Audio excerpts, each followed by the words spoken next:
eu estava falando que justamente a gente vai tentar falar sobre todos os aspectos desse esporte lindo, esteticamente maravilhoso, né? É que assim, pouca gente conhece o lado dele mais avançado, né?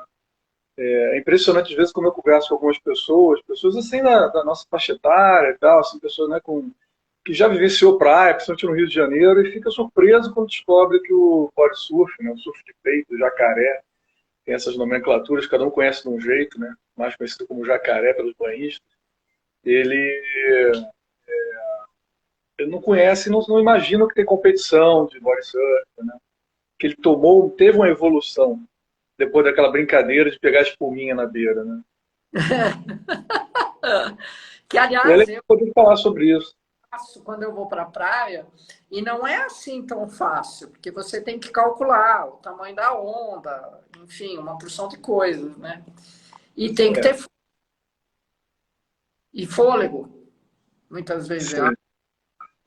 O body surf é assim, você usa o teu corpo para surfar a onda, literalmente, né? A nomenclatura que a gente usa, assim, para quem está mais avançado, o jacaré é aquela brincadeira na espuminha do banhista, né? Que o banhista vai, ele pega aquela espuminha na beirinha, né? E aí depois você começa a querer um pouco mais do que aquilo, né? E aí você entra na onda tentando acompanhar ela. E aí você começou a surfar ela de peito, né? A gente chama surfar de peito, mas é surfar com o corpo. Por isso que a nomenclatura em inglês, body surf, acaba sendo a nomenclatura mais adequada, né? Você tem o Entendi. bodyboard, que é com a prancha de bodyboard, né? E o body surf, onde você usa o seu corpo como prancha, né? E é uma experiência incrível, realmente. Para quem consegue sair do jacaré e começa a surfar a onda de peito, né? É quase que algo espiritual esse contato com a onda inteiro com ela, né? Você sentir a onda toda. Rodrigo, você não quer se apresentar um pouquinho? Ah, Parece que, olha, tem uma pessoa aqui falando que o Soares é lenda. ah, Alô? bom, foi assim, eu sou multiesportista, né? Mas o esporte, meu primeiro esporte que realmente me fisgou foi o surf de peito, foi o jacaré. Eu aprendi a nadar com menos de 10 anos de idade, talvez ali na faixa dos 8 anos de idade, 7 anos de idade, na praia com meu pai ensinando a nadar e ensinando a pegar jacaré, né? Ali eu já fazia esportes tipo judô, aquelas coisas assim, mas o que realmente eu esperava chegar ao final de semana para ser levado para a praia para poder brincar nas ondas. E a maior decepção era quando não tinha onda nenhuma, quando você via aquele mar flat, aquela, putz, perder uma semana inteira, porque era só o final de semana, né? Então esse esporte eu criei um vínculo muito forte com ele, né? Porque foi uma coisa praticamente assim espiritual, né? Então, a partir daí eu comecei a surfar, mas depois comecei a surfar de prancha, né? Passei por vários esportes, como até saltos ornamentais eu fiz, né? Vice-campeão brasileiro de saltos ornamentais. Eu sempre curti os esportes que tinham um pouco de risco, né? O que davam adrenalina. E o surf de peito sempre foi esse esporte que sempre me deu aquela adrenalina, né? O desafio das ondas. E aí a gente, brincando com as ondas, acabamos, na, talvez aí na faixa dos 15 anos de idade, foi quando eu participei do meu primeiro campeonato de surf de peito, na associação do Posto 5 Copacabana, né? Teve um campeonato que foi um campeonato talvez o maior que eu vi naquela época, e um mar gigantesco em Copacabana. Eu consegui ficar em segundo lugar na categoria júnior, né? E a partir daí eu comecei a construir a minha história no surf de peito, né? Não tinha muita competição, eram algumas raríssimas competições, mas a turma do surf de peito, que pegava onda de prancha também, sempre foi muito unida, né? O espírito do surfista de peito sempre foi uma coisa meio tribal, assim, de comunidade, né? Então a gente gosta de surfar junto. Surfar sozinho é legal, assim, você não tem muita competição dentro d'água, mas não é a mesma coisa que você está surfando com os seus amigos, né? Com aquele pessoal que vibra da mesma forma com o mar que você, né? E, e aí eu fui participando de algumas competições, mas nunca tive nenhum resultado assim expressivo, né? Porque sempre tinha um pessoal mais velho e tal. E aí passou um bom tempo que ficou sem competições, né? Eu parei praticamente de surfar de peito durante alguns anos. fiquei só surfando de prancha, aí comecei a trabalhar e tudo mais. E esse movimento do surf de peito voltou forte em meados, começo dos anos 2000 ali, 2000 e pouquinho. Eu Sei. encontrei um grupo que estava que fez parte daquele passado do body surf e começou a organizar competições de novo, né? E eu, pô, caramba, é uma oportunidade de voltar a praticar o esporte, né? Precisando voltar a ter condicionamento, que é um esporte que te dá muito condicionamento, né? E aí, então eu comecei a participar de competições, comecei a ir sempre chegar perto da final, a semifinal, né? Mas só agora como master mesmo é que eu consegui começar a ter resultados. Então, assim, eu estou campeão master de body surf. Mas eu participei de competições em pipeline, né? Duas competições no Havaí. Uma eu fui quase à final, né? Cheguei na semifinal dela. Por um descuido estratégico na bateria, eu perdi a chance de entrar no final. E é isso. Então, assim, eu sou um apaixonado pelo esporte. Quando você fala de condicionamento, qual é o condicionamento que esse esporte se dá? Olha, o maior condicionamento que você pode ter é assim, como se fosse similar a um waterpolo, né? Em termos de desgaste de energia, né? Então você tem um condicionamento cardíaco muito forte, condicionamento de cardiorrespiratório muito bom, né? De apneia, né? E principalmente, vou te dizer, no mar, controle emocional. Você tem um preparo físico e emocional para lidar com situações adversas no mar. Isto é, E, psicológico também, né? exato. E é uma forma assim de realmente você ganhar muito condicionamento físico, né? Porque você tem um dispêndio de energia muito grande. Você está na onda, você para entrar na onda você usa muito energia para entrar na onda. Você usa energia para se manter nela, né? Depois você precisa usar energia, muito desgaste para voltar lá para fora. Principalmente quando o mar está em condições um pouco mais desafiadoras, né? As ondinhas lá que o pessoal costuma brincar, aquelas ondinhas de meio metro que a gente chama, elas são mais prazerosas para brincar, mas à medida que as ondas sobem, você começa a exigir muito mais do seu físico e do seu emocional para isso, né? Eu gosto de dizer o seguinte, o Bruce Lee falava lá que seja água, né? Para a luta, né? Seja água. Então, flexível e pode ser forte, né? No bodysurf você precisa ser a onda, né? Você tem que ser a onda para você poder surfá-la bem. É a integração total do esporte. E a sensibilidade com a água e ter uma intimidade com o mar, né?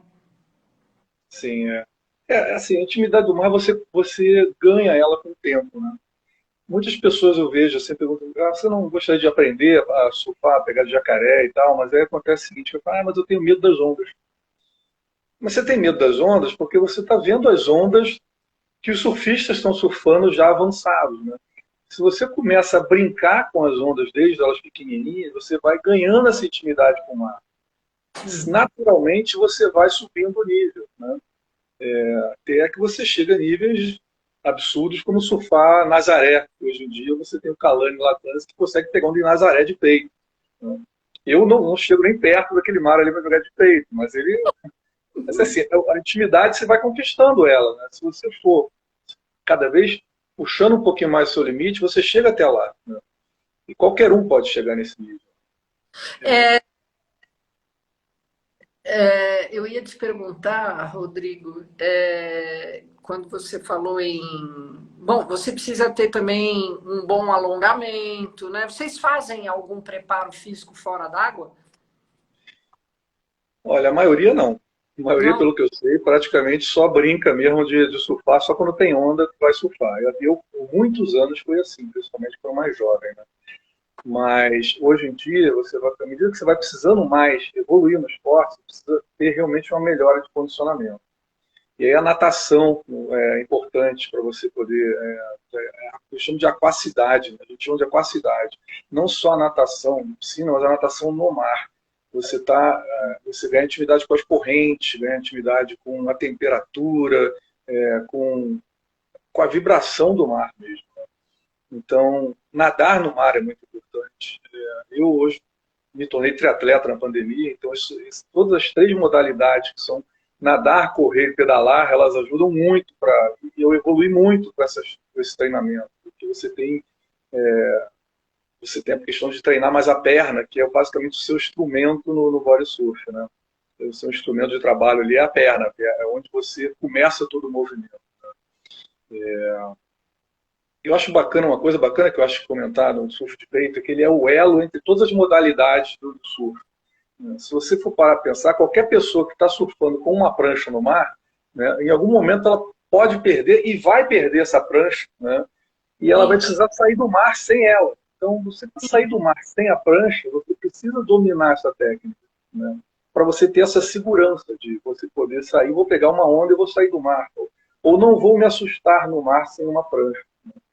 É uma coisa que eu acho que se peca muito hoje em dia, que na minha geração, a gente aprendia a surfar de prancha só depois de ter aprendido a surfar de jacaré, de peito. Né? Então você primeiro aprendia a sobreviver no mar sem prancha, para depois de aprender a surfar. As escolinhas hoje de surf, a maioria delas passa por essa etapa. Né? Eles vão direto para ensinar a pessoa a ficar em pé, e aí depois elas acabam surfando em mares assim que são um pouco mais desafiadores e perdem a prancha. Eu já vi algumas vezes as pessoas ficarem em dificuldade, pedirem ajuda para sair do mar, né? Porque não sabe se virar sem a prancha.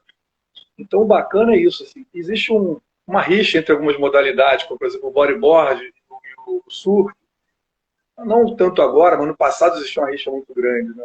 Mas de repente você vê de peito com todo mundo dentro d'água, você não tem mais prancha, então é todo mundo no mesmo nível, né? E isso é uma coisa muito bacana de ver. Aqueles dois que eventualmente estão se bicando de bodyboard e de surf dentro d'água, quando estão de peito, estão curtindo juntos, nas mesmas ondas, né?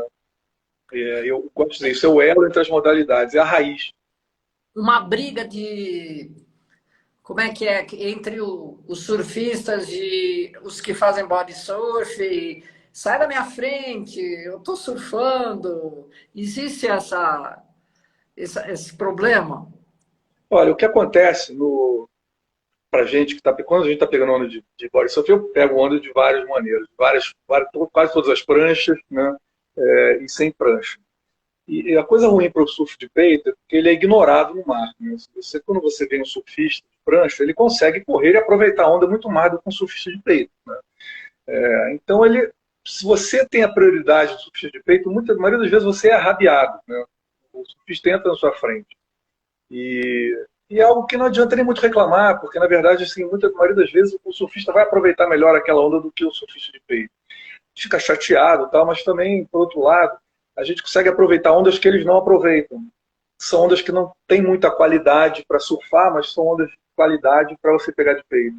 Você consegue surfar de peito ondas daquela onda pequenininha que fecha toda na beira até aquela onda perfeita, enorme.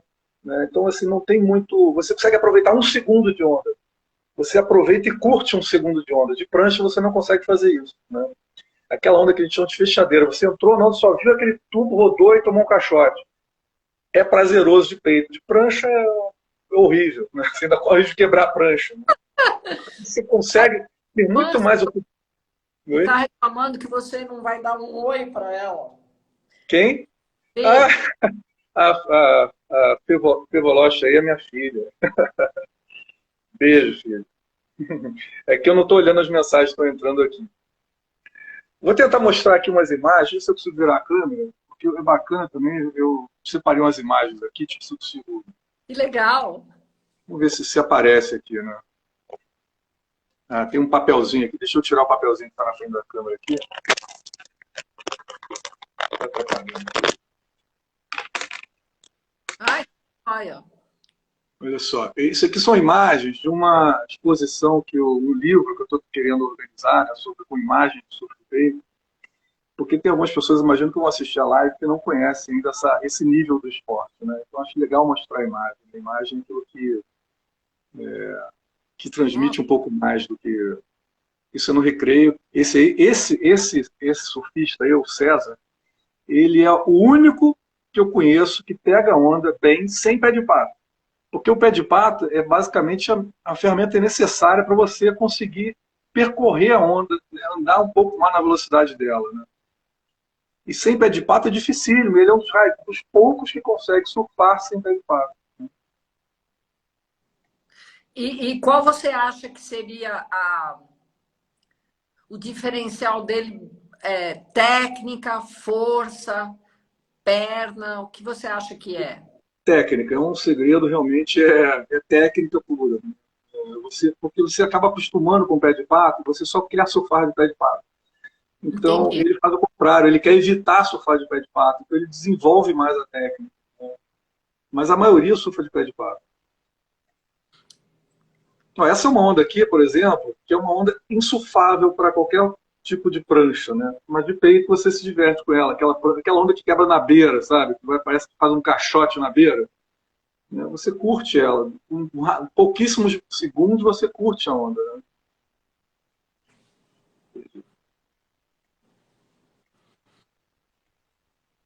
Essa é uma onda minha, uma hand surf, né? É também um equipamento do body surf para você conseguir pegar ondas um pouco mais difíceis, né? Você tem uma pranchinha de mão. Ah, Continua sendo body surf porque o seu corpo está em contato com a onda, né? Só a mão ela te faz ela te levanta um pouco o teu corpo e tira um pouco do atrito e você consegue andar um pouco mais rápido. Né? é como se fosse, por exemplo, um esqui do pé, só que é um esqui da mão. Exato. Só que o esqui você está inteiramente apoiado em cima dele, né? O esqui está mais parecendo com a prancha do que o handsurf, né? Sim. Se eu fosse pegar onda deitado fosse descer deitado na neve com a handsurf, seria mais parecido com o bodysurf. Né? Olha, isso aqui é um negócio bacana, assim, a gente organizava antes da pandemia uns encontrões que iam mais de 100 pessoas surfar, né, ao mesmo tempo. E assim, para a mesma praia combinava, a gente fazia sessão de foto, trocava experiência. Isso é algo que você não vê em nenhuma outra modalidade do esporte. Você não vê o pessoal de surf organizando de surfar muito assim, porque você nem consegue, todo mundo vai ficar até perigoso tanta gente surfando junto. Mas o body surf tem essa coisa, como eu digo assim, a coisa da tribo, né? Essa comunidade que a gente tem. Essa é uma foto bacana de uma das poucas registros assim, de mulher surfando, né, de body surf. E tem muito poucas mulheres praticando body surf, né? E você explica isso por quê? Eu não sei te dizer. Na verdade, assim, senhora, se minha filha estiver aí, ó, essa é minha filha pegando jacaré na praia em Ipanema. É assim que a gente começa, né? Brincando na espuminha com 7 anos de idade, né? E aos poucos vai indo mais para fora, começando a pegar onda e evoluindo, né? Então, uma outra onda minha aqui com handsurf também. Ó, o handsurf aqui, tá vendo? Na mão. Ah, Esse é sim, uma. sim. Acho que tem um videozinho aqui, deixa eu ver se ele Que vai entrar. sensação! Oi, Claudete! Olha, essa onda é a onda de registro minha que eu mais curto, assim, é aqui em Copacabana. Né? Sabe o que eu estou usando aí? Uma pranchinha de natação. Ah, Basicamente, é aquela pranchinha de bater perna. Né? sei. E é também uma forma também de você poder aproveitar ondas desse tamanho. Né?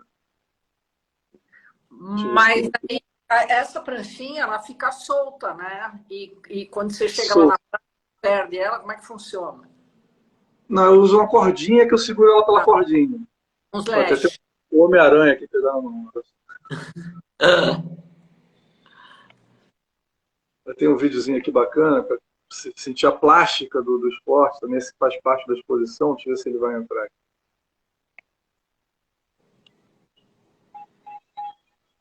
Ai, que legal! Nossa, que delícia! Uh! Ó, tem cura,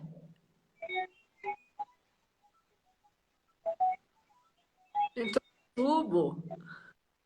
E uma das manobras mais difíceis que tem do body surf é o tubo, né? Porque você realmente tem que ter uma colocação, um time muito perfeito na onda para poder pegar a velocidade suficiente para entrar e sair no tubo, né? Mas assim, a pessoa que dá, você olhando o vídeo, você está flutuando na onda. Né? E é sempre assim, com um braço na água e o outro para fora da água. Na verdade, isso tem muito a ver com o Equilíbrio. estilo da onda que você está surfando, né? Porque se a onda ela é Entendi. muito travada, você precisa direcionar. Se eu volto a câmera aqui para mim. E agora eu não consigo mais voltar ela. Vamos ver se... Deu algum bug aqui no... Ah, voltou. Essa... Bacana, né, as imagens. Tem outras aqui depois que eu selecionei para mostrar, coisas bacanas aqui para ver. Essa coisa do braço que você falou é o seguinte, na verdade, você, como eu te falei, você precisa se moldar a onda, né? Quando a onda ela é muito cavada, muito buraco, se você não encostar suas costas na onda, você é jogado com ela. Então você precisa descer, deslizar ela com as costas. E aí você abre o braço para ele. E o braço da frente, ele direciona você também. Então uma hora você está com um pouco mais de costa na onda, você está um pouco mais de peito na onda. Você vai aprendendo a fazer isso com experiência, naturalmente, sem perceber. Você vai se ajustando ao estilo da onda, né? Uma onda mais cheia, aquela onda que você vai de espuminha, assim, você vai praticamente com o peito nela, né? Então, basicamente é isso. Não tem uma regra para você estar com o braço para frente. Você se ajusta à onda, né? Você E já calculou a velocidade disso aí, quando você está dentro d'água, que você pega essa onda? aí também depende da onda, né? Tem ondas que são muito rápidas, muito rápidas. Eu já peguei onda que via surfista voltando. Ué, você está sem prancha? Achei que você estava com um bodyboard. Porque você estava andando tão rápido na onda, né? E tão para fora, né? Que parece que você está, às vezes, usando uma prancha. E sabe que uma coisa que é bacana de comentar também é que o Brasil, aqui no Brasil, a gente tem, eu considero que a gente tem os melhores body surfers do mundo aqui. Sim. A gente tem aí no praticantes, no países que eu conheço como prático, mais praticantes são, você tem o Havaí, obviamente, né? Talvez a meca do body surf, né? Você tem a Califórnia, com bastante surfistas de peito também. No México, na França, Portugal, Austrália, né? Mas todos esses países onde estão os melhores surfistas, assim, a gente já viu vários vídeos, eu vi alguns surfando pessoalmente lá no Havaí, e não dá para comparar. Nosso nível aqui é muito melhor do que a grande maioria. O único problema é que o atleta de o body surf é um esporte que eu chamo assim underground, né? Ele não tem patrocinadores, né? Ele é um esporte muito democrático, né? Porque você basicamente precisa de um pé de pato ou nem isso para poder surfar, né? Então você tem muita gente com pouca condição de se financiar para uma viagem de surf ou de participar de campeonatos e tal, né? Então não existem muitos patrocinadores para o esporte, né? Como Então sempre, por isso que no Brasil, infelizmente, o esporte ele é meio relegado, né? Eu cheguei a ver nas Olimpíadas, eu não lembro mais de qual, que tem um corredor de atletismo, se não me engano, ele era de Manaus, e ele era muito bom, ele acho que corria 400. Ele vendeu, ele e a esposa dele, a aliança para pagar passagem. mas Então, você tem competições no mundo que você permitem você fazer isso, que te dão um reconhecimento. É um esporte, o atletismo é um esporte olímpico, né? Então é diferente. E o surf de peito, ele é essa coisa que eu te falei, ele é meio alternativo, é um esporte alternativo, né? Eu vou dizer, eu curto muito essa coisa dos esportes que não são modinha, né? O surf virou uma moda agora enorme, né? Não era, né? Pouco tempo atrás, o surfista também era quase que underground também. E bodyboard também contou muito. é completo. Mas o surf de peito sempre foi aquela raiz, sempre foi aquele esporte que a gente faz os campeonatos basicamente arrecadando a inscrição, né? Quando consegue um patrocinador é para dar alguma premiação complementar, vai dar um kit de roupa, vai dar alguma coisa assim. A gente faz uns campeonatos no esquema que a gente chama Brotherhood, né? São os amigos que se juntam para fazer um evento e a gente sente vontade de mostrar como é que está a nossa evolução através de uma competição.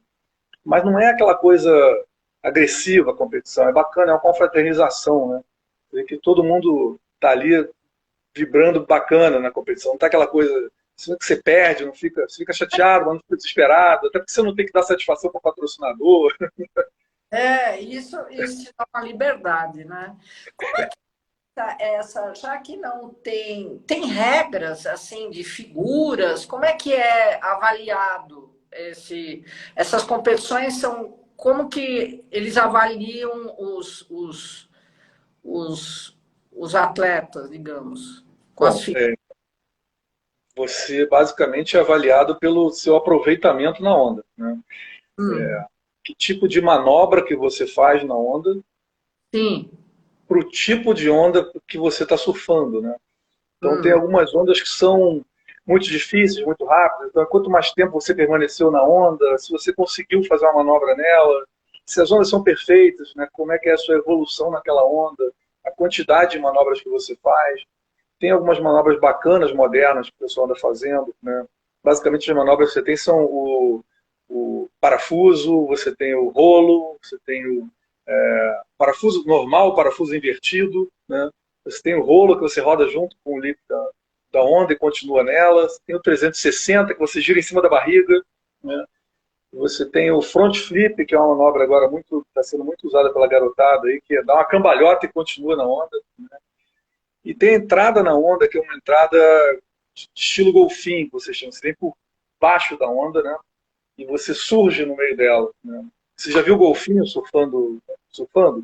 Então é bem parecido. Você entra por baixo, você sai assim no meio da onda e você continua nela. Então a qualidade, a quantidade e o nível de aproveitamento que você tem na onda, basicamente é o que os juízes julgam, né? O tamanho da onda. É um esporte que, como o próprio surf, ele depende um pouquinho de sorte na bateria, né? Você tem a sua técnica de se colocar para aproveitar melhor a onda, mas às vezes você precisa de um pouco de sorte também para a onda vir para você, né? Você falou em bateria, como é que funciona? Você explica um pouquinho. Você Ah, tem São vários alguns, são atletas? são de quatro atletas mais ou menos por bateria, baterias que duram 15 minutos, 20 minutos. São baterias muito rápidas, né? E realmente você precisa ter um condicionamento físico muito bom para poder, dentro de uma bateria de 15, a última competição que eu participei foram 10 minutos até, você conseguir pegar pelo menos umas três ondas boas, né, em 10 minutos, junto com mais outras pessoas dentro d'água, é um nível de velocidade que você tem que ter enorme. Você está nadando, esperou, veio a série, você pegou a onda, você entrou na onda, você tem que voltar correndo para o outside para tentar pegar outra onda, né? Entendi. Então, realmente, você precisa de um condicionamento muito bom para participar de uma competição de surf date, né? Senão você nem pega onda numa bateria dessas de 10 a 15 minutos. Vai pegar uma onda, vai pegar duas ondas e depois não vai conseguir ter mais, né? Você precisa pelo menos ter umas três ondas boas para poder ser pontuado e ter chance de passar para a próxima fase.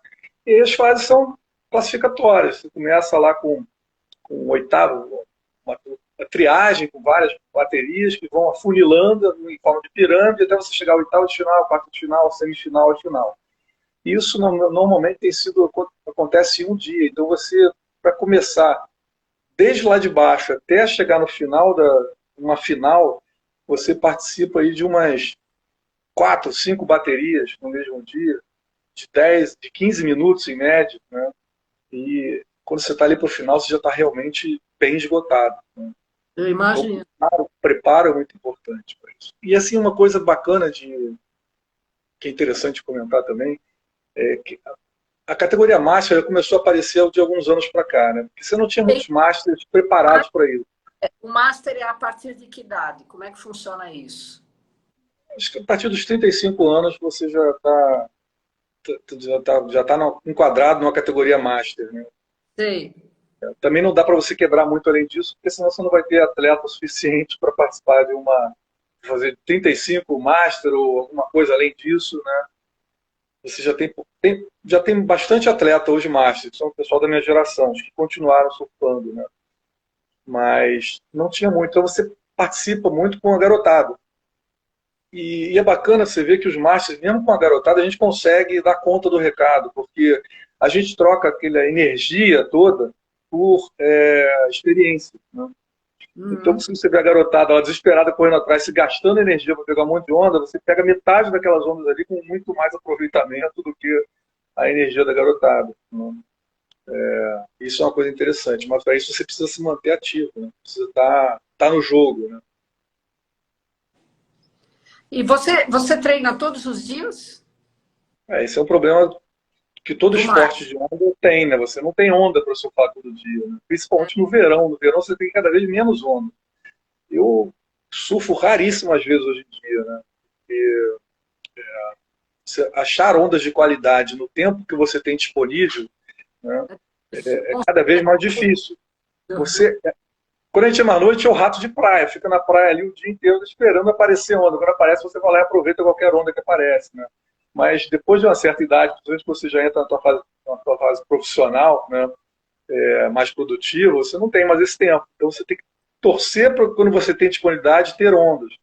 Por isso é muito importante você ter alguma atividade física complementar, né, que te dê, mantém em condicionamento, né, para quando você tiver a oportunidade você poder aproveitar. Uma coisa que impressiona muito hoje, né, comentei contigo aí do Kalani, que consegue surfar ondas gigantes aí feito, né? A gente não tem essas ondas aqui, né? Você precisa ir para fora do Brasil para poder experimentar isso. Né? Você tem ondas difíceis, perigosas, como a praia de Taquatiara, que é o berço do Kalani, né, de onde ele veio. Copacabana, você também tem ondas bastante pesadas para você, mas nada que chegue perto ao nível daquelas ondas gigantes de Nazaré. Né? Você já viu o body surf em ondas desse tamanho, tipo Nazaré? Ah, eu Não, deixei no gatilho aqui, quer dar uma olhada? eu já vi o surf, agora o body surf eu nunca vi. Eu acho que eu ia ficar com o coração na mão, na boca. Vou te mostrar, eu botei no gatilho aqui um vídeo, isso é também uma imagem que você não vê qualquer hora. É. Deixa eu ver se eu acho ele. Isso aqui, essa é uma onda em Jaws, no Havaí, né, do Kalani. Não é Quanto Nazaré. é essa onda, Rodrigo? Quanto que é o tamanho? É. Isso é uma onda de 25, 30 pés, talvez. Dá uma olhadinha. Na baixada, olha aquelas ondas potentes, bota para baixo do peito, é o jacaré, o bode surf, bota para baixo do peito, bode forte. Deus do céu. E lá no Havaí mandou um relato pra gente contando sobre esse peito que chamou a atenção do mundo inteiro, cara, todo mundo que aberto aí com essa atitude do brasileiro verdadeiro, olha, bem calando e latando.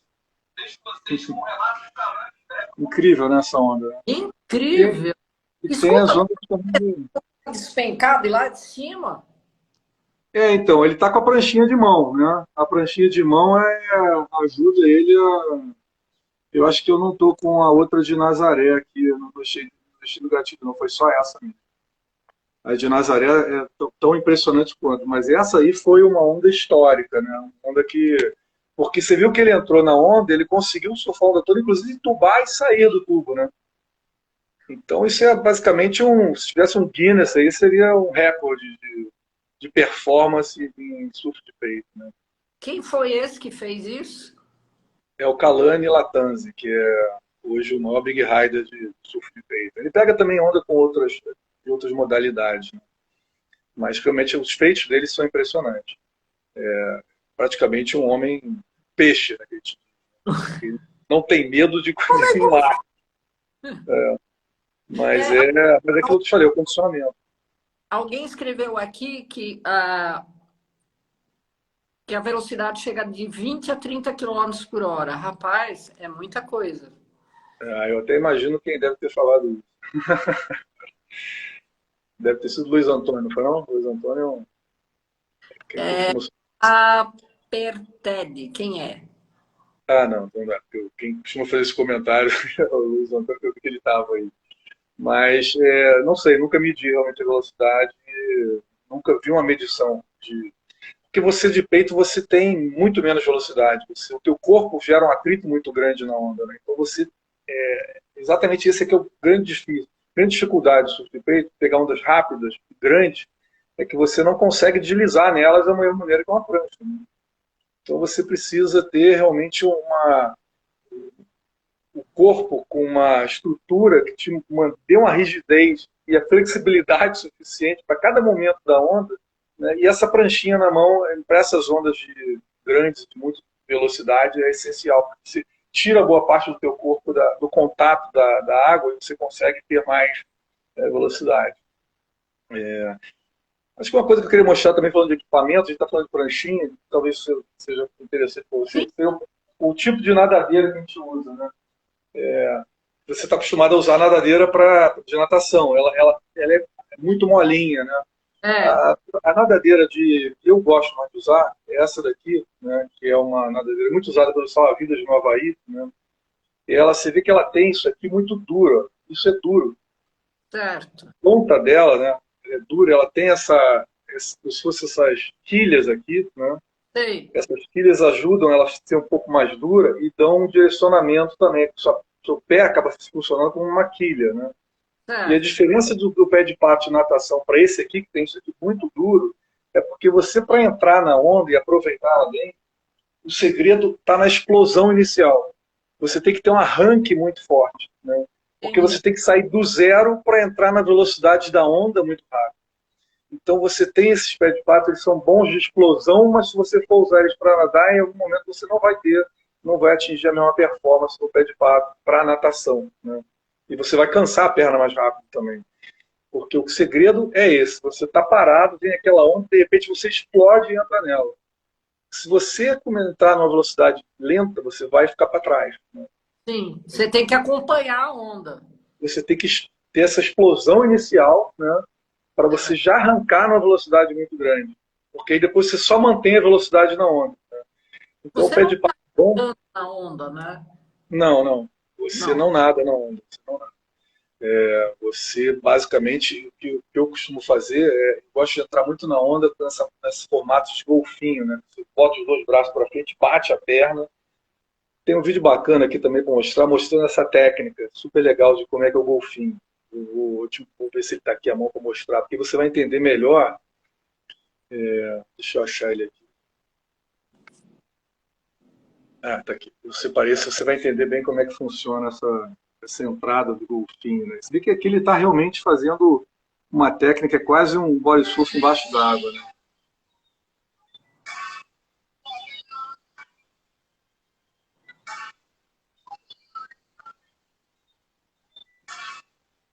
Esse estilo de natação, golfinhando, né, é um estilo muito usado também para você ganhar velocidade e entrar na onda. Você consegue entrar em ondas, às vezes, que eu acho que ainda nem estão se formando ainda. Né? Entendi. A velocidade que você consegue com desse jeito. Né?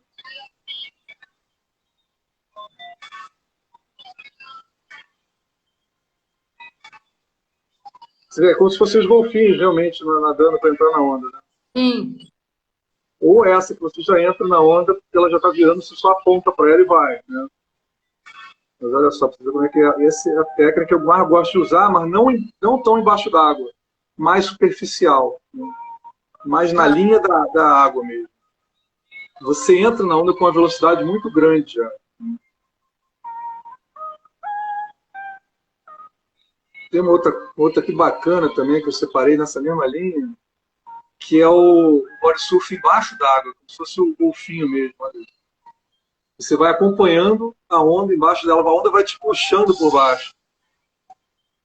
Claro que você, para brincar de body surf dessa maneira, Rosa. você tem que ter uma água cristalina assim, senão você não consegue nem ver para onde você está indo, né?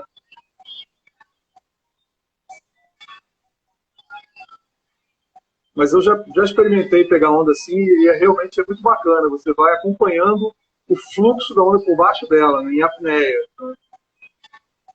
Aí você se sente realmente um golfinho, né?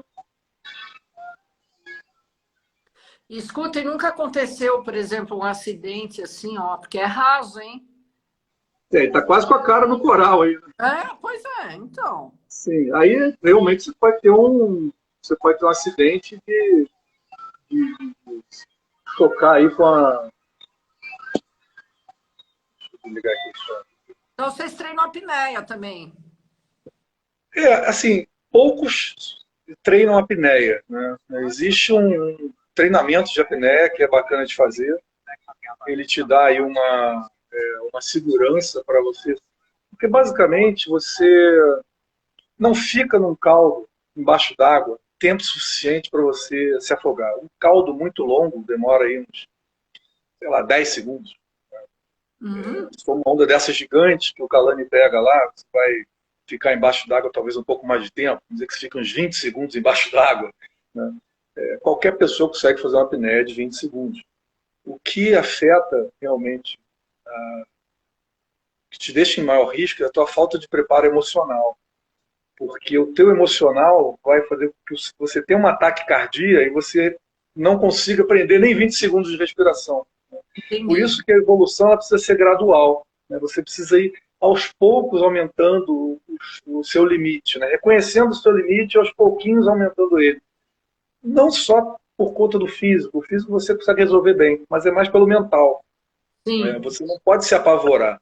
pânico, digamos assim. O pânico é talvez a maior situação que coloque em risco qualquer surfista, principalmente o body surf, que você não tem uma prancha para você se apoiar, né? Então você precisa desenvolver muito esse lado emocional, essa capacidade que eu falei, e você saber que, olha, você não luta contra a correnteza, você tenta usar a correnteza a seu favor, né? Você não se desgasta, você tenta preservar a sua energia para poder passar por uma série de ondas que você vai eventualmente tomar na cabeça, um caldo grande que você vai levar, né? Mas você sabe que aquilo vai passar. Você sabe que aquele momento de sufoco vai passar. Quando você sabe que aquele momento de sufoco vai passar, e que aquele caldo não vai te deixar embaixo d'água o tempo suficiente para você se afogar, você fica tranquilo e você pode se recuperar da situação ruim. Por isso, assim, mais uma vez eu reforço, é importantíssimo que quem pega onda domine a técnica de surfar sem prancha, né? Porque você ganha essa autoconfiança, você ganha o conhecimento necessário para estar em segurança sem prancha, você ganha autoconfiança, saber que assim, pô, eu não preciso me desesperar, eu sei me virar sem uma prancha no mar. Então, eu acho que várias vezes eu falei, pô, tem que fazer uma campanha para que essas escolinhas comecem a ensinar o surf de peito como matéria obrigatória. Ó, vem cá, você quer aprender a surfar? Vamos ficar em pé no primeiro dia, mas no segundo dia você não vai nem pegar na prancha, você só vai aprender a pegar onda sem prancha. Ah, mas eu quero aprender a surfar. Não, você primeiro vai ter que aprender a pegar onda sem prancha, né? E aí a gente vai intercalar. Vai ter dia que vai ter treinamento com prancha, vai ter dia que vai ter treinamento sem prancha, para você ganhar essa capacidade, né? E aprender a ler as ondas, né, da maneira melhor. Rodrigo, você me falou que não tem treinador, né? Para isso. Sim.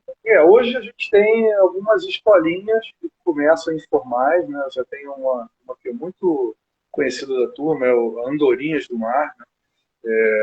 Que é do cabelo, que é o mestre cabelo, né? Que está aí já há alguns anos, né, fazendo esse trabalho, que basicamente é um trabalho quase que voluntário, né? Ele está sempre ali ensinando a garotada a surfar, qualquer pessoa que queira aprender a lidar com o mar através do surf de peito, né? Ele tem aí, acho que é os sábados, ele tem alguns locais que ele junta esse pessoal para ensinar. E aí, nas competições, eu já comecei a ver ele dando uma de coach para alguns garotos, né? Então, assim, não tem nada formal, mas informal, né? Tudo no surf de peito é muito informal, né? Eu tenho um sonho grande de uma marca que eu acho que seria a marca perfeita para criar um evento de nível realmente importante para o surf de peito, que eu acho que, assim, se eu conseguisse uma brecha ali dentro dessa marca para mostrar um projeto, eles iam se encantar, que é a Havaianas, né? Se você parar para pensar, a Havaianas, qual todo mundo usa, né? Desde da pessoa mais simples, né, até a pessoa mais rica, que mora na cobertura, na França, já usa Havaiana, né? E está no mundo todo, né? E o lugar onde é a Meca, o berço do body surf, é o Havaí. Eu falei, caramba, essa é a marca perfeita para construir um trabalho junto com o body surf, né? Eu fico imaginando assim, a hora que a gente conseguir realmente encontrar um canal ali para conversar e mostrar um projeto para Havaianas, que daria para fazer uma coisa muito bacana, assim, trazer os melhores do mundo, juntar os melhores do mundo num evento no Havaí, né? Fala um pouquinho da história do body surf. Como é que surgiu? Eu não sou um bom historiador do esporte, né, mas eu sei que o esporte começou ali os primeiros registros aí são do século XVIII, né, ali na Polinésia, né, Ah, na... e na Polinésia. E depois, de alguma maneira que eu não sei exatamente como foi na história, ele foi chegar no Havaí, né, e no Havaí começou a se difundir de uma maneira mais expressiva, né. Então é muito antigo, muito antes de aparecerem as pranchas de surf. E uma coisa bacana é que na cultura do Havaí, o surfista de peito ele é muito respeitado, né? Eu tive uma experiência, a primeira vez que fui para o Havaí surfar, para participar da competição, eu peguei, a primeira onda que eu peguei, cheguei no Havaí no primeiro dia, fui para a praia, peguei a primeira onda. Sem querer, eu rabiei, não prestei atenção, e rabiei um havaiano, que vinha de prancha atrás de mim. Eu só fui perceber que estava rabiando havaiano no final da onda. Quando eu terminei a onda, que eu vi que o cara estava atrás de mim, eu falei, puxa, vou ser escorraçado aqui, né? Porque os havaianos têm aquela coisa de serem locais, alguns são meio bravos e tal, e você, eu rabiei um havaiano. O cara, ele me elogiou tanto, né? Falou assim, nossa, você sabe fazer isso, você fez muito bem essa onda, tal. Eu fiquei assistindo você. O cara vindo atrás de mim, assistindo, eu surfando a onda, e me deu Legal. os parabéns por eu ter surfado aquela onda daquele jeito, né? E eu, caramba, não sabia onde me enfiar. Eu falei, pô, obrigado, desculpa por ter entrado nessa onda. Não, tudo bem, eu pego outra. E voltou lá para dentro. Né? E aconteceu também de você estar em Pipeline, que é um mar muito disputado, os locais mais bravos do Havaí estão ali em Pipeline, né? Tanto é que quando chegam, eles chegam na praia, eles botam todo mundo que não é local para fora do mar, para descanteio, vai para lá, que só ficam os locais. E você de peito dentro d'água, eles vêm falar contigo, vêm te dar uma aloha, vêm dar um, né, bate a mão na tua mão. É impressionante, você, por mais que eu seja um Howley total, ali eu estou de peito ali no mar, e os locais, os mais casca-grossa, estão me respeitando ali. Porque tem essa coisa do esporte fazer parte da história do surf ali, né? E Entendi. outra, também, você ter alguém ali é quase como se fosse um apoio numa necessidade qualquer de socorro, você tem alguém para ajudar. Porque, naturalmente, o surf de peito ele acaba sendo um recurso também para ajudar quem está em dificuldade. Porque uma vez que você está sem prancha, então você consegue se deslocar no meio das ondas muito rápido, né? Você consegue ajudar alguém, né? E muitos acabam desenvolvendo habilidade de salvamento, né? Eu já salvei tanta gente dentro d'água pegando de peito, inclusive salva-vidas. É, aonde? Aí no Rio?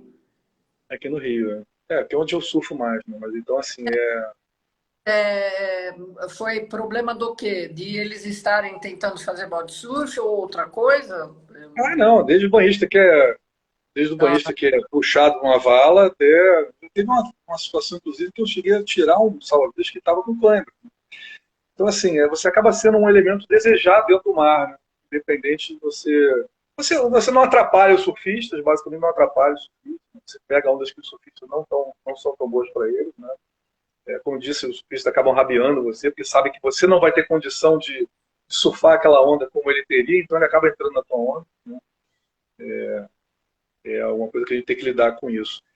Outra coisa que eu lembrei aqui interessante de comentar no Rio de Janeiro, a cultura do surf do peito é tão importante, tem uma história tão grande aqui nas praias do Rio, que ela se tornou até por lei patrimônio imaterial, que legal! cultural e material. Então, Ah, assim, igual a roda de samba, igual a roda de capoeira, né, alguns sei. patrimônios desses que a gente tem aqui, o surf de peito, ele foi eleito um patrimônio cultural e material do Rio de Janeiro. Tem uma lei, inclusive, para isso, né? Você está muito vinculado ao esporte com o Rio de Janeiro. Basicamente, eu acho que 90% dos praticantes no Brasil estão por aqui.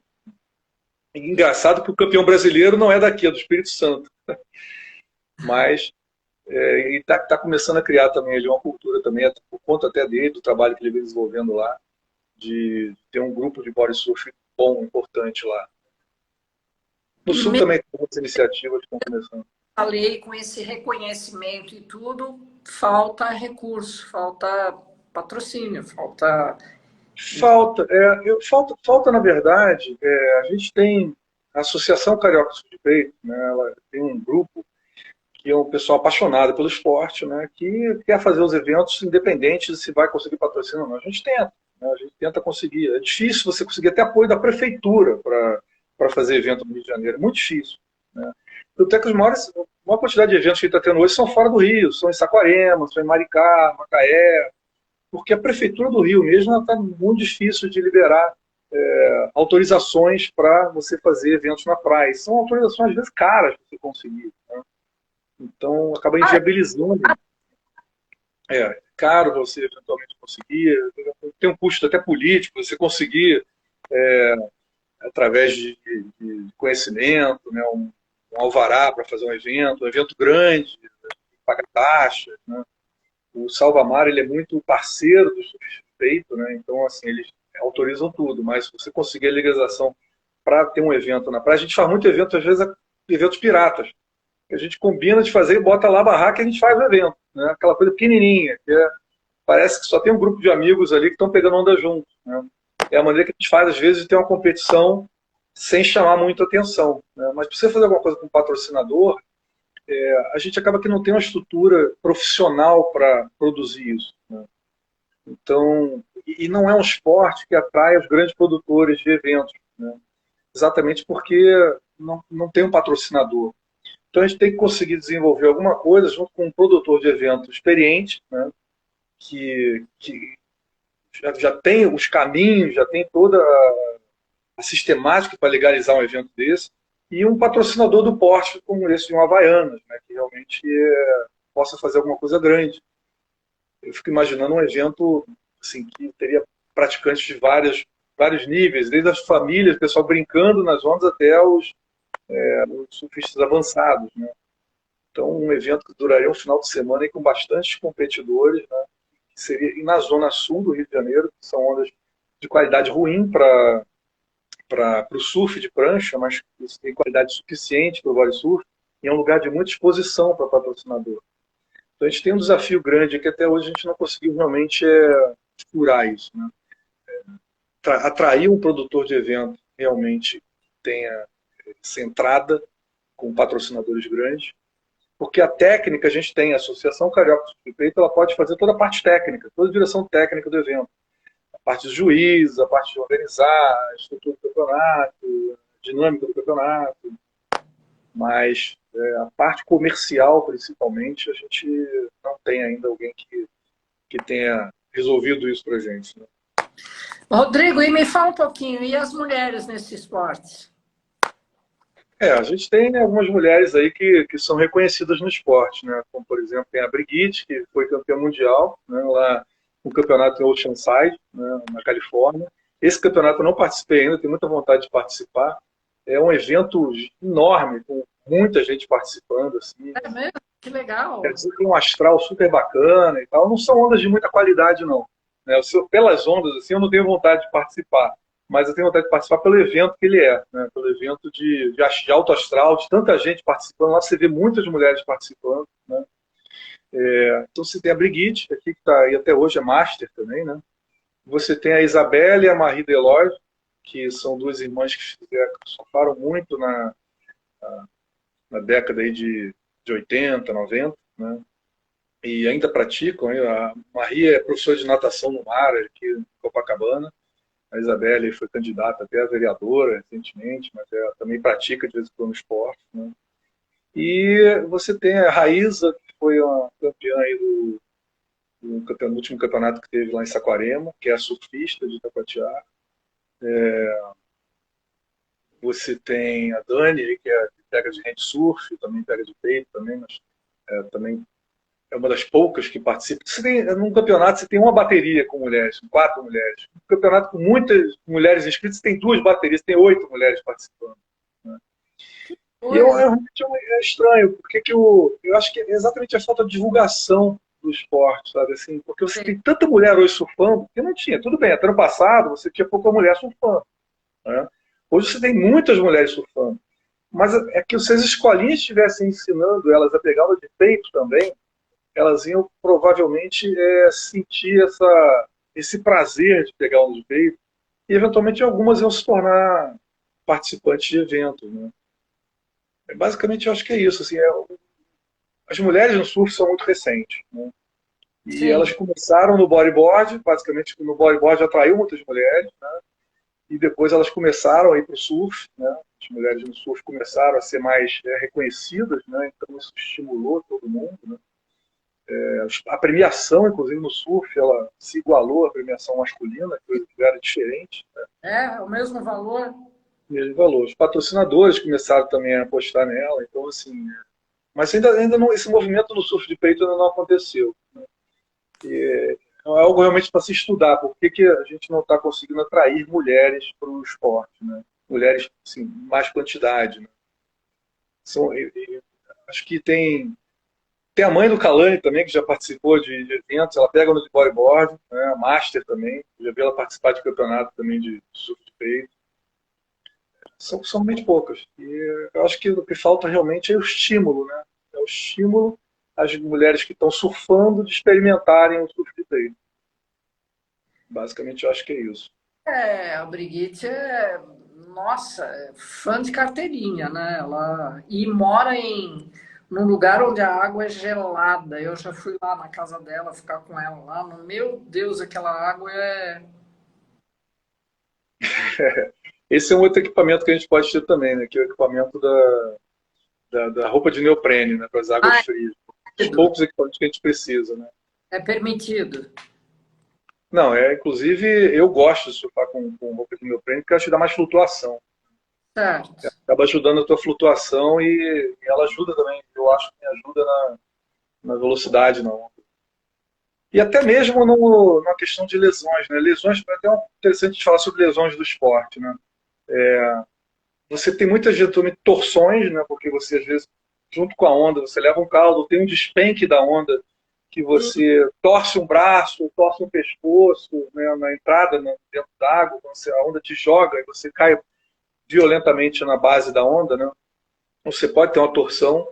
A outra tipo de lesão que o esporte pode dar, que é raro, tá? Já aconteceu, mas é raro, é você ter trauma na coluna.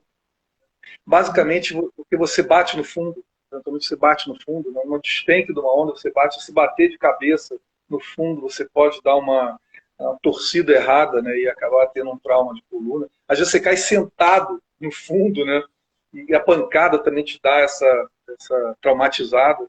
Mas, assim, em 40 anos de surf, eu nunca tive uma lesão séria, né? Sempre foram coisas assim muito simples, até porque você usa a técnica certa, né? Eu tomo cuidado na onda de surfar onda. Tem algumas formas de você pegar onda que o cara gosta de despencar da onda e cai de cabeça. Eu sempre falo, não faça isso. Você eventualmente vai bater com a cabeça no fundo. Cai de lado. Se você cair de lado, você cai e faz como se fosse um rolamento de judô. É a técnica que eu gosto de falar. Você cai fazendo aquele rolamento de judô. É. Só que às vezes você não tem como controlar isso. A onda te joga e você cai de qualquer jeito, né? Você está falando, eu estava vendo, escutando o seu relato e tudo mais, falando da velocidade e tudo. Me lembra um pouco, eu esquio, eu faço esqui aquático, né? E você tem a modalidade no esqui que você esquia sem esqui, No esqui aquático, com o pé. com Eu o já pé vi. É muito no louco. corpo, com o corpo. Você consegue fazer as figuras na água. Ah, você fica rodando na água, fazendo aquelas coisas. Você roda, você faz cambalhota, você vai com o peito, você depois fica agachado com os Sim. pés. É muito difícil, porque você tem a velocidade do barco, né? Então, não é onda, que nem você fala, é uma água flat que você tem que ter, não dá para ter, porque senão você arrebenta mesmo. Mas essa, essa habilidade que a gente tem que ter, primeiro que tem que ter muita força e muito preparo físico para você não ter lesões de estiramento, né? Isso também é um tipo de lesão que acontece. Tem um estiramento por conta de É isso mau aí. jeito que você dá na onda. Então, por isso que eu perguntei a velocidade, porque num barco é mais ou menos isso, Sim. com uma lancha, né, que te puxa de esqui. E o princípio, assim, o princípio é mais ou menos o mesmo, entendeu? E eles usam também, a gente usa roupa de borracha também, até para Uhum. proteger, né? Porque a fricção, a água com a velocidade, ela vira uma pedra, Exatamente. Você tem que. O sabe? teu corpo na velocidade da onda, você consegue aproveitar essa rigidez da água pela velocidade, né? Isso. Então, essa rigidez, ela não pode te machucar. Você tem que ter toda uma técnica. E aí, você tem que aprender a cair também no esqui. Porque Então, é exatamente isso. ele requer essa habilidade de saber cair, né? Exatamente.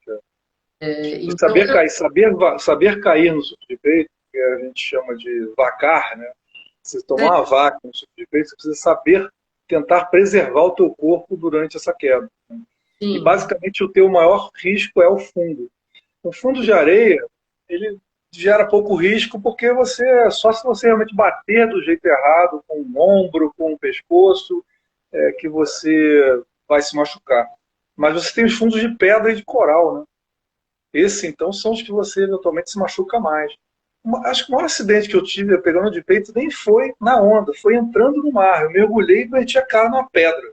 Porque Uau! você está. É uma pedra que o mar, uma ressaca, deve ter tirado a areia, né? Cobria ela, e eu não prestei atenção, e a maior parte dos acidentes quando são as ondas pequenas, porque é aquela onda que você está mais relaxado, mais à vontade, você se descuida. Eu mergulhei e enfiei a cara numa pedra, quase que eu apaguei ali, né?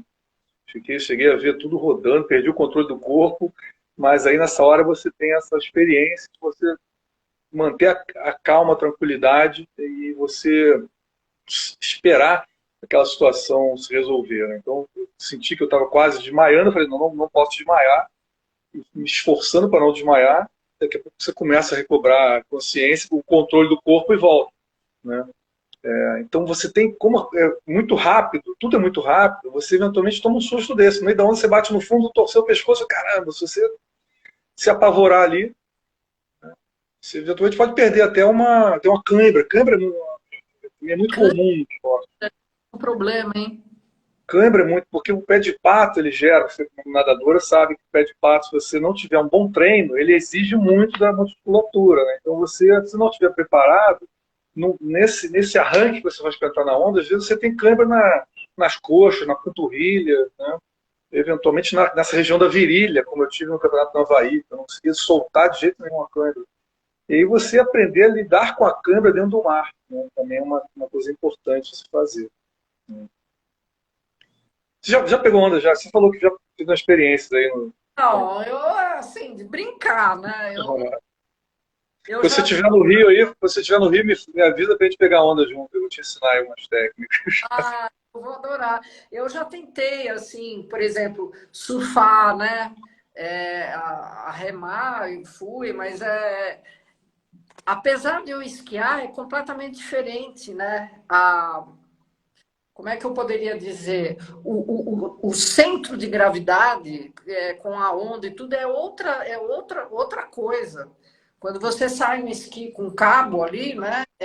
Você tem um suporte, digamos assim, né?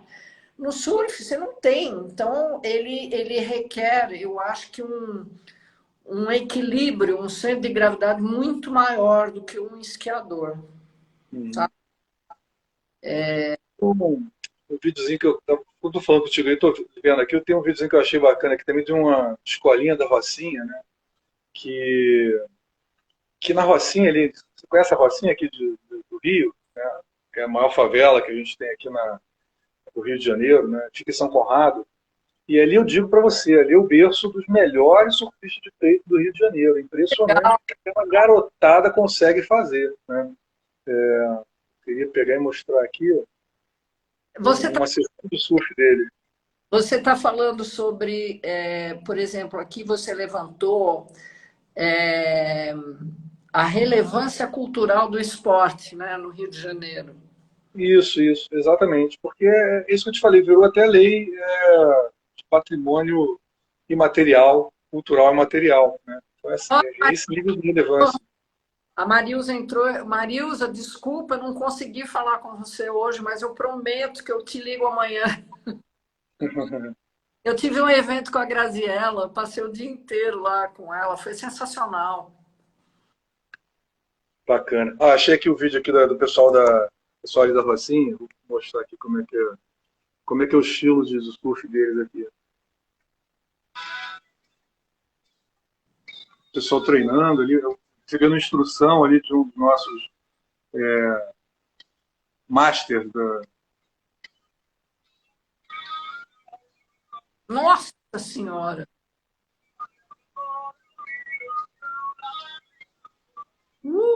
Ai, meu Deus, olha o tamanho da onda. Olha a figura que ele fez, que sensacional. as manobras deles são incríveis. pessoal da Rocinha, eles têm um repertório de manobras, entubar e sair, tá vendo essa onda? Entubou e saiu nela. Que genial! E muitos dessa garotada, né, que começam lá com as escolinhas ali que tem ali na Rocinha, acabam se tornando salva-vidas, né?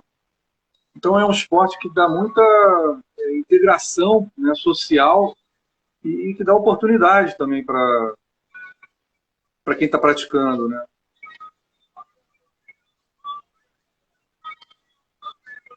Nossa, olha o tamanho da onda, e ele vai. Então é uma aula, você tem um vídeo desse aí, uma aula de vários surf.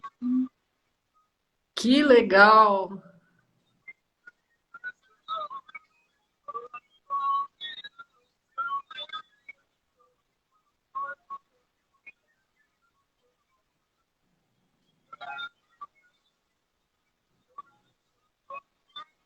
É o parafuso, tá vendo?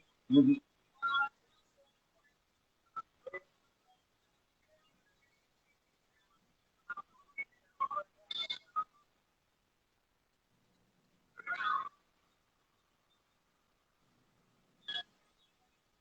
Mas Você olha tem só, que, eu consigo dar trabalho para essa garotada ainda, viu? tem que ter uma agilidade incrível, né? Para fazer essa figura rodar, voltar na posição. Mas eu ainda consigo dar trabalho para essa garotada, Fabi. E o mais bacana é isso, é pegar onda com eles, sabe? Você tem uma energia, então isso é rejuvenescedor, sabe? A É como, impressão que eu tenho é que eu nunca olha, saí dos 15 anos de idade quando eu estou pegando de peito, né? que sensacional! Muito bonito, viu? Você oh, Oi? Não, não, esse aí a gente tem um grupo, são comunidades, que a gente tem clubes de, né, praticantes, e tem uma comunidade grande que chama Soul Body Surf, né, que produz muito conteúdo de body surf para divulgar o esporte, né? que Tem até legal! a página deles, é Soul Body Surf, Soul de alma, né? Soul Body Surf. Né? E tem mais de 10 mil seguidores, praticantes. Né? Essa aí, a Soul Body Surf. Né? Que bonito! É um Cara, grupo aí que que legal! é o grupo aí mais relevante aí da. Não, não. Você tem alguns grupos bacanas. O grupo pessoal da Rocinha, tem lá alguns clubes lá, tem o pessoal do Maricá, Itacoatiara, tem a Associação do Rio de Janeiro, tem a Associação de Itacoatiara, né? Tem aqui, eu tô vendo, a FBS, Família Body Surf da Rocinha, é o clube lá, né? Que Sei. é o que traz essa garotada nova para o esporte. Que bom, né? Uhum. Acho que a gente falou sobre tudo aí do esporte. É, é, quem é atualmente o suprassumo do body surf? Bom, aqui no Brasil, o campeão brasileiro é o João Foca, né, que é salva-vidas lá no Espírito Santo. Né, ele é hoje muito bom, né, e eu, como eu digo, ele tem uma energia tão grande que ele participa de várias modalidades em uma competição só. Ele participa do body surf sem normal puro, participa do body surf com hand surf, né, e, e é um negócio muito cansativo. Né. Lá fora você tem a principal referência no surf peito é o Mike Stewart. Mike Stewart ele foi 6 vezes campeão desse campeonato em pipeline, não 9 vezes, se não me engano, 9 vezes campeão em pipeline. Ele é praticamente imbatível, ele está com uns 57 anos, talvez. Você tem o Mark Cunningham, que é uma maior lenda do body surf, que é um salva-vidas também de pipeline. E o Mark Cunningham deve estar aí com uns 60 e tantos anos, né? E ainda nativo, ainda pegando ondas grandes lá em pipeline. O segredo é esse, você continuar ativo no esporte. Né? A longevidade no esporte depende muito da sua atividade. E como o body surf ele tem essa questão de você precisa que as ondas, que tenham ondas para você treinar, você tem que ter uma atividade complementar para você manter esse condicionamento. Para quando as ondas chegarem, você está pronto para elas. São as grandes referências que a gente tem aqui no Brasil, o Foca, né? Tem os outros, eu não vou. Tem o Breno Diniz aí, que é um surfista aqui da Garoto Mais Novo, aqui de Copacabana, que ganhou o prêmio de Ondas Grandes aqui no Brasil, já acho que 2 vezes, né?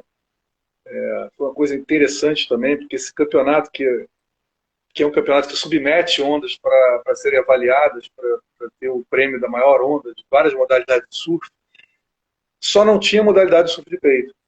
Aí depois na terceira temporada a gente falou assim, cara, a gente tem que botar o surf de peito nesse negócio. Praticamente essa coisa de a gente ter essa integração, inundamos as caixas postais lá dos organizadores, né? E os caras nunca viram nada igual, uma gritaria para botar o surf de peito nesse evento, e a gente conseguiu. E o Breno acho que foi campeão 2 vezes aí com essa modalidade. Realmente ele se joga aqui. Talvez, se tivesse oportunidade, seria como o Kalani para pegar as ondas grandes, né? Ele não teve as mesmas oportunidades ainda, né? Mas não são muitas referências.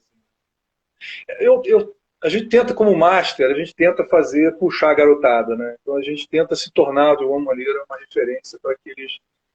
que vem aquele assunto todo da IELOS, né? A gente tem que fazer com que os masters eles sejam vistos pela garotada e sejam desejados chegar lá, né? Exatamente. O último campeonato que a gente teve foi o campeonato. Aliás, acho que foi o único campeonato do circuito brasileiro que a gente teve em 2019. Foi a primeira vez que foi organizado o circuito brasileiro. E eu ganhei 2 etapas. Né? Eu não tenho o título de campeão brasileiro. Informalmente sou campeão brasileiro porque eu teria feito a maior pontuação, mas o Master não foi ranqueado. Eles ranquearam o Júnior, ranquearam o masculino, o feminino, mas não ranquearam a categoria Master. Eu falei, mas como assim não ranquearam a categoria Master? Por que isso? Na próxima a gente vai fazer. Então você fala, caramba, isso é uma falta de reconhecimento muito grande, né? Você vê, a gente passou por todas as etapas. Eu passei por todas elas, literalmente. Fui do Júnior até o Master, né? E eu continuo puxando a galera para vir junto comigo, né? Botando o pessoal dentro d'água. Então, assim, tão importante quanto você vê, ranqueou o Júnior, como é que não ranqueia o Master, né? Verdade. Como é que você não tem um campeão brasileiro Master? Então eu não posso dizer que sou campeão brasileiro porque eu não recebi esse título. Embora eu tenha tido uma pontuação ali dentro das 5 etapas, ganhando 2, que me elegeria para ser o campeão brasileiro. Né? Então, assim, essa coisa da organização ainda precisa melhorar muito nesse sentido. Né? E os Masters precisam ser reconhecidos. Né? A gente precisa puxar a garotada. Tem gente que está me puxando e eu quero puxar outras pessoas. Né? Reconhecido e valorizado, né? Eu vejo, por exemplo, em circuitos de natação de águas abertas, né? Tem muitos organizadores que... É incrível. Na natação nós temos a FINA, que define muito bem as faixas etárias, né? Então começa dos 25, vai aos 25 aos 29, 30, 34 e assim, né? Essas águas abertas, eles fazem questão de, depois dos 60, botar tudo no mesmo saco. Então, não é justo, porque uma mulher de 60 que vai nadar com uma outra que já tem 74, não é a mesma coisa, se há de convir, né? Sim. E, no entanto, se ela chega em primeiro lá das colegas dela, ela teria direito a um troféu de primeiro lugar. Ela vai levar o de segundo, de terceiro. Tudo porque... Por quê? Por que faz isso? Sabe, não tem muito. Como não tem muito? Mas você organiza um evento, tem que essas faixas etárias. Eu acho o seguinte, se você tem uma pessoa nessa categoria, principalmente do Master, se você tem uma pessoa que participou do evento, ele já é o suficiente para ser premiado, porque ele não está ali, porque não tem outros competidores, porque não conseguiram chegar lá.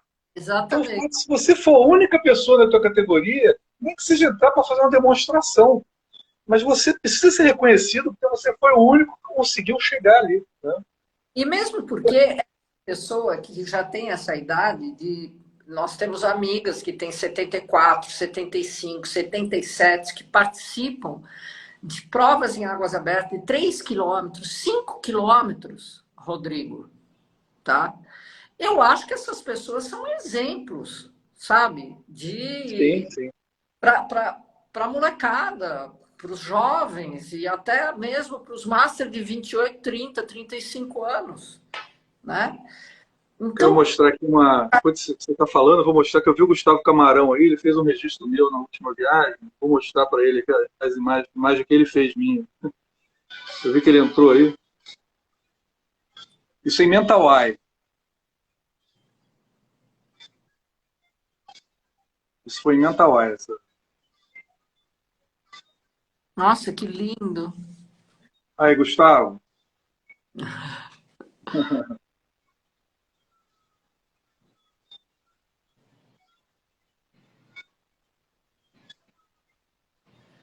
Quase ninguém pega onda de peito em Mentawai. Eu acho que o pessoal do barco que estava lá comigo falou, nunca tinha visto ninguém pegar onda de peito lá. Eu surfei de prancha, de peito e até de bodyboard nessa viagem. Fiz quase um triatlon surfístico, né? Bacana. Foi uma homenagem ao Gustavo aí que fez essas imagens aí também. Tá aí, né? Você ainda participa de alguma competição de triatlo? Ah, eu agora vou participar, estou me preparando para o meio Iron ano que vem, né? Tava fazendo o X-Terra e estou me preparando para fazer o meio Iron. Vamos ver se eu vou conseguir chegar lá. Aonde vai ser? Vai ser aqui no Rio, inclusive na Zona Sul. Me convenceram por isso, né? Eu não pretendia fazer isso agora, não. Mas eu realmente fui picado pelo bichinho do triatlon e ele realmente tem me dado essa disposição que faltava. Quando eu vou surfar, inclusive de prancha e de peito, eu sinto uma diferença muito grande, né? No condicionamento, no preparo. A minha pernada é muito mais forte, né? E como eu te falei, o último campeonato que a gente teve em Saquarema, a garotada lá ficou, não tinha categoria máxima, eu competi junto com eles, a garotada ficou meio impressionada ali, que eu fui até semifinal lá com eles, né? E aí teve uma coisa engraçada que foi o seguinte, aí veio um garoto que ele falou assim, poxa, quantos anos você tem? Aí eu falei, eu tenho 52. Ele, caramba, ele falou, pô, esse cara tem 52 anos, fica assim, impressionado, né? Esse cara tem 52 anos, deve ser famoso. Ele falou assim, não, não sou famoso. Mas olha só, tem um outro coroa de 50 anos aí que é 11 vezes campeão mundial de surf, o Kelly Slater, né? Então, assim, a referência mudou completamente, né? Porque a referência de uma garotada, assim, é que de repente os pais não estão praticando muito esporte, né, e tal, então ficam meio... A gente ainda chama atenção, né? Mas isso está mudando, né? Está mudando muito. Você vê agora o Ricardo Bocão, com 68 anos, pegou uma onda gigantesca essa semana lá em Jaws, uma onda de 60 pés. Nossa Senhora. Uma onda de 60 pés, com 68 anos. Ele está, sabe, com muita força ainda para surfar. Então é isso. A minha meta de longo prazo é surfar aos 100 anos de idade. Então, surfar aos 100 anos de idade, essa meta ela vai me obrigar a manter minha saúde, a manter minha saúde financeira, minha saúde mental, minha saúde física, né? Tudo isso para poder chegar a essa meta de surfar aos 100 anos de idade. E me manter vivo, né? Outro dia teve uma pergunta, uma pergunta que fizeram para uma pessoa de 90 anos, uma corredora de 90 anos, o que você faz para chegar aos 90 anos assim com essa saúde toda? Uma delas é continuar vivo, né? Você me mandou esse, eu adorei. Uma delas é continuar vivo. Morrer acabou, né? Acabou, não tem jeito. Mas a meta está lá, aos 100 anos de idade para surfar. Então a gente vai se preparando para isso, né? É por isso que é legal fazer aniversário, entendeu? É. Mas eu gosto, eu curto realmente desfrutar. Tem pessoas que são realmente um pontinho fora da curva, né? Eu não sei se chegou a ver, eu fiz uma live com o Joel Krieger. Ele é nadador, mas ele é triatleta, faz Ironman, fez vários, subiu todos os picos mais altos de todos os continentes, atravessou o Canal da Mancha. O cara, ele tem 68 anos. Ele treina 10 quilômetros de natação por dia, 10 quilômetros de corrida todos os dias, ininterruptamente, 7 dias por semana. A gente chama ele de Garcel. É. Mas é que eu falo o seguinte, eu gosto de fazer uma comparação que a gente é que nem bateria de celular. À medida que o celular vai, a bateria vai ficando velha, você precisa dar cada vez mais carga nela. Até que chega um dia que você tem que ligar na tomada, não pode mais desvirar. Isso. Você, assim, você tirou da tomada um pouquinho, acaba a bateria, você tem que começar a É, carregar ela tudo de novo, né? Só que chega isso. uma hora que tem mais jeito, a bateria não segura mais energia, você tem que deixar ela ligada na tomada. Então, acho que o segredo é esse, é você realmente, à medida que você vai, a gente vai, eu não gosto de usar a palavra envelhecendo, né? Eu acho essa palavra, ela é mal, Pensando, ela, pensando. você vai ganhando mais idade, né? Porque eu acho que é o seguinte, o envelhecer não está ligado à idade. Não, Você pode envelhecer muito mais rápido do que alguém que tem uma idade e tem um espírito jovem, né? Então, eu não é, acho que é a referência. A idade, sim, você vai ganhando idade, vai ganhando tempo de vida. Mas, à medida que a gente vai ganhando tempo de vida, o corpo vai precisando de uma manutenção maior, você tem que manter ela ligada na tomada. Aí chega uma hora que você vai ter que treinar todo dia mesmo, entendeu? Para poder se manter ativo, né?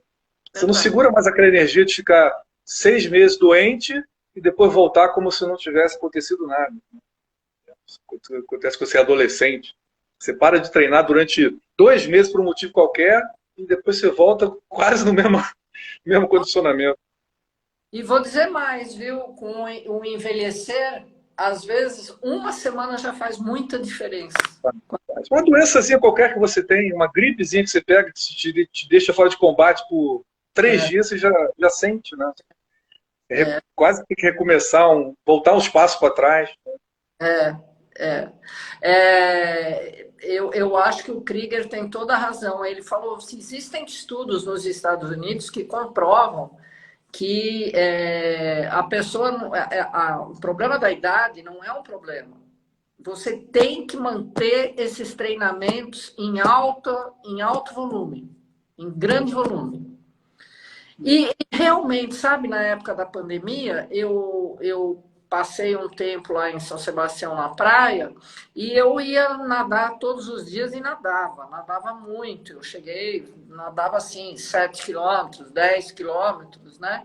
Quando acabou que eu voltei aos treinos na piscina, gente, eu tava um furacão. Eu estava completamente mais condicionada de uma maneira que, sabe, até eu fiquei. E, e eu me convenci de que realmente é por aí mesmo. Eu Que vou tem... te falar, assim, hoje eu te garanto que o meu condicionamento hoje, né, com o meu volume de treino, de triatlon e de surfar, ele é muito superior a quando eu tinha 20 e poucos anos. Assim, é Isso. impressionante. E essa viagem que a gente foi para Mentawai, uma viagem de surf lá, um sonho que eu tinha que foi realizado, né? Passamos 11 dias pegando onda no barco, Legal. 12 pessoas, 12 pessoas num barco em 11 dias de surf, e eu era o mais velho, né? Eu era o mais idade, né?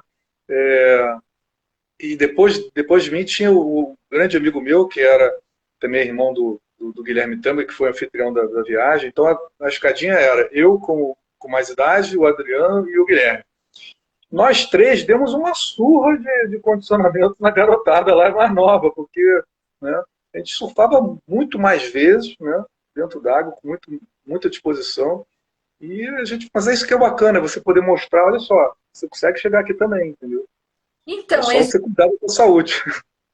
você tem pessoas, por exemplo, você pega o Nicolas Santos lá da natação, ele está nadando mundial junto com a molecada com 42 anos.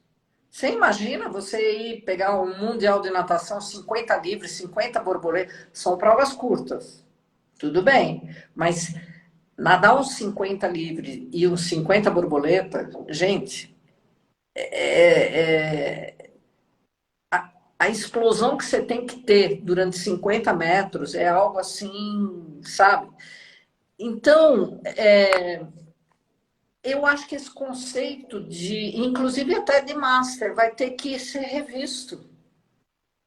A natação está falando que 25 anos você é master. Eu acho que cada vez mais você tem atletas mais velhos que dão Tem que conta. subir o sarrafo. sabe? Tem que subir o sarrafo, não tem jeito, tem que subir. Eu digo que eu quero surfar aos 100 anos de idade. Provavelmente quando eu chegar aos 100 anos de idade, eu vou ter que dobrar a meta. Porque já vai ter gente surfando com muito mais que isso.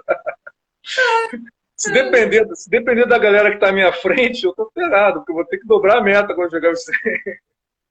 Gente, vocês têm alguma pergunta para fazer? Eu acho que a gente já abordou aqui praticamente tudo que tinha para falar. Até a bateria aqui também já está. Já tá... Você, você lida bem com água gelada, é? Não tem problema, não? Não, eu odeio água gelada. Eu preciso botar roupa. Eu odeio água gelada. Me dou muito mal com ela, preciso ser sincero. Rodrigo, olha, muito obrigada. Foi super bacana. Que bom. Espero ter despertado a vontade de alguém aí que tenha assistido, vontade de conhecer um pouco mais do esporte.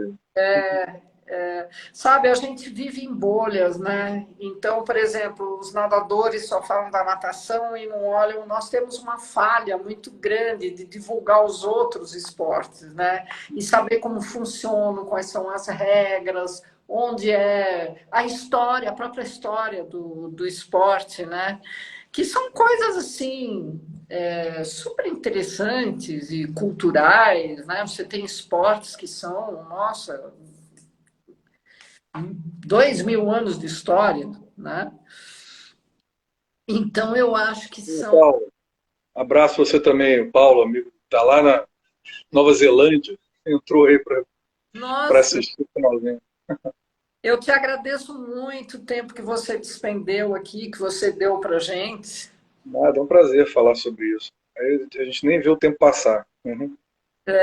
Fica um convite para todo mundo da natação, dos outros esportes que estão aí experimentarem aí com a gente. Pode entrar em contato comigo, que assim, a gente gosta de receber gente nova, a gente tem o nosso encontro, a gente marca encontros com pessoas que estão começando também, entendeu? Então, assim, é um grupo que é muito unido e muito receptivo, né? Então, as pessoas que começam, a gente realmente abraça e traz para dentro do esporte, gosta de fazer, e acaba entrando para a tribo, acaba fazendo parte da comunidade, né? Muita Olha, gente acaba voltando e começando. o Circuito Brasileiro de Natação tem 2 etapas no Rio. Quando eu for para o Rio, a bata na tua Com porta. certeza. Vai sim. Faço questão, vou ficar chateado se não bater. Não, não, não, eu vou sim. E traz gente contigo. A gente faz aí uma sessão de body surf só com o pessoal aí da natação. Nossa, O mas. waterpolo, durante muito tempo, usava o body surf como parte do treinamento também. Ah, é? Não sabia. Tinha o Henrique Pistilli, que é um conhecido também do esporte, aí, que foi o Homem-Peixe, que teve documentário no off e tudo. Ele veio aí também do waterpolo. Tem vários atletas que já vieram do waterpolo, né? Porque é um treinamento diferente que você pode fazer, né, para Sim. condicionar. Mas é Ó, isso. muito Obrigado. obrigada, gente. Muito agradecida por participar aqui da conversa, que foi super bacana. Adorei o papo, eu também. E a gente vai se falando e trocando figurinha, tá bom? Tá legal. Se depois alguém quiser mandar pergunta aí pela Sim, publicação da claro. publicação da live, eu respondo por lá também, vou ficar acompanhando. Tá bom? Tchau, gente. Obrigadão. Beijo. Tchau aí, pessoal. Tchau.